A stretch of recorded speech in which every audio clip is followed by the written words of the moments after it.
Si je vous dis l'ingénierie industrielle, c'est l'amélioration des processus sur une chaîne de valeur. Là, je perds tout le monde, je suis d'accord.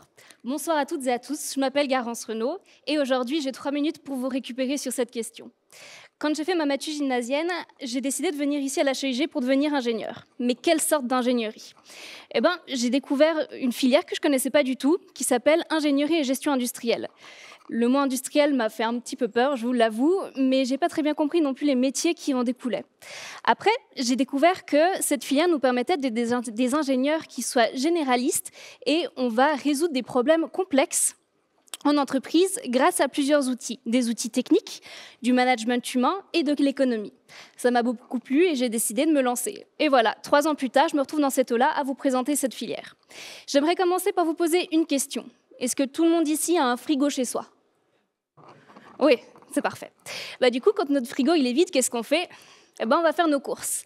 Et sans réaliser, en fait, on pense à beaucoup d'informations, mais ça devient une habitude.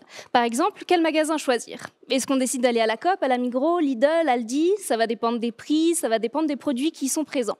Après, quel magasin choisir?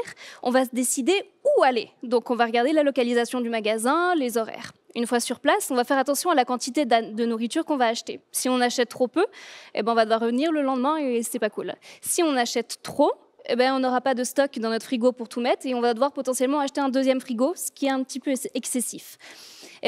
Ça s'appelle la gestion des stocks et c'est le boulot des ingénieurs en logistique. Maintenant, deuxième question un petit peu plus dure. Quel est le point commun entre une page A4, un verre de vin de dégustation et la hauteur d'un but de foot? A priori, rien, je vous l'accorde. Mais si maintenant je vous dis, cette page A4, donc les dimensions de cette page A4 sont les mêmes en Suisse, mais au Brésil, en Suède ou en Bulgarie. Et pareil pour la hauteur des buts de foot. C'est ce qu'on appelle la normalisation.